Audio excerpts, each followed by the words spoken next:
నమస్తే, welcome to Rudra TV. Pakistan పరువు గంగలో పాయే. హోటల్ బిల్లులు కట్టలేక ఆటగాళ్లతో గిన్నెలు కడిగించారు. పాకిస్తాన్ హాకీ రంగంలో మునుపెన్నడూ లేని విధంగా అత్యంత అవమానకరమైన ఘటన వెలుగులోకి వచ్చింది.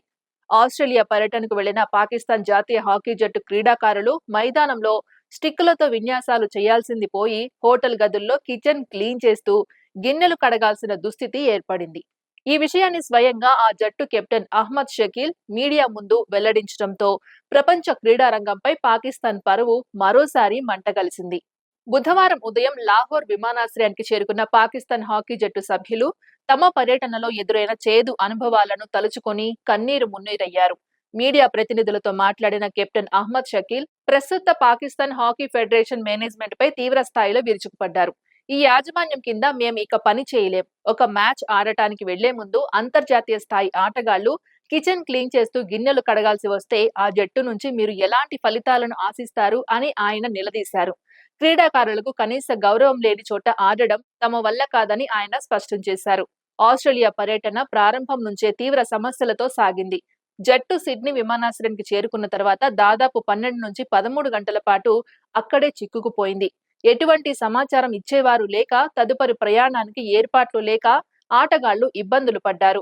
ऑस्ट्रेलिया के दौरे की बात करता हूँ तो मैं बात ही पहले स्टार्ट करूँगा कि फ़्लाइट और होटलिंग से कि जैसी जिस फ़्लाइट पे हमें लेके जाया गया उसके बाद सिडनी उतर के मैं समझता हूँ कि 12 से 13 से भी ज़्यादा 14-15 घंटे हम वहाँ पे ओपरा स्ट्रीट पे लवारसों की तरह घूमते रहे। किसी बंदे ने हमारी टीम का कोई एहसास नहीं किया, ना वहाँ पे होटलिंग थी, ना टाइम से फूड दिया गया। అక్కడి నుంచి కాన్బెర్రా చేరుకున్నాక పరిస్థితులు మరింత దారుణంగా మారాయి. ముందస్తుగా బుక్ చేసుకున్న హోటల్ బిల్లులు ఫెడరేషన్ చెల్లించకపోవడంతో బుకింగ్స్ రద్దయ్యాయి. దీంతో క్రీడాకారులు తమ లగేజ్ తో రోడ్లపై తిరగాల్సి వచ్చింది. చివరకు ఒక ఎయిర్ బిఎన్బిలో 13 రోజుల పర్యటనకు గాను కేవలం 10 రోజులు మాత్రమే బస కల్పించారు. ఆ తర్వాత పర్యటన మధ్యలో అత్యంత చవకైన సౌకర్యాలు లేని గదుల్లోకి వారిని తరలించారు. ఈ వ్యవహారంపై పాకిస్తాన్ స్పోర్ట్స్ బోర్డు స్పందించింది.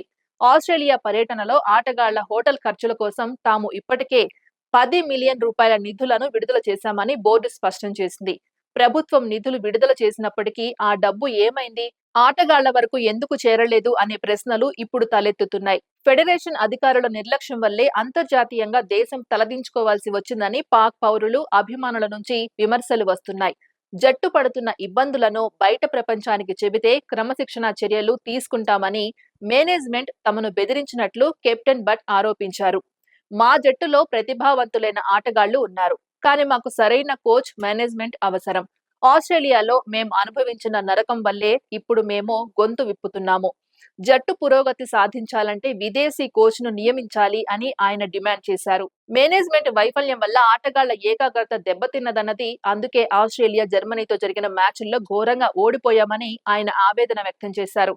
ఒకప్పుడు హాకీలో ప్రపంచ ఛాంపియన్ గా వెలిగిన పాకిస్తాన్ ఇప్పుడు కనీసం హోటల్ బిల్లులు కట్టలేని స్థితికి పడిపోవడం గమనార్హం.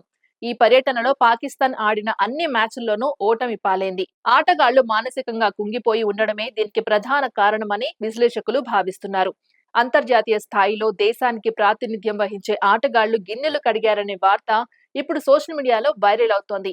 ఈ వ్యవహారంపై విచారణ జరిపి దోషులపై చర్యలు తీసుకోవాలని పాక్ క్రీడా అభిమానులు డిమాండ్ చేస్తున్నారు. ఇది ఇవాల్టి అప్డేట్. మరో అప్డేట్ తో మళ్ళీ కలుద్దాం. అంతవరకు చూస్తూనే ఉండండి రుద్రా టీవీ.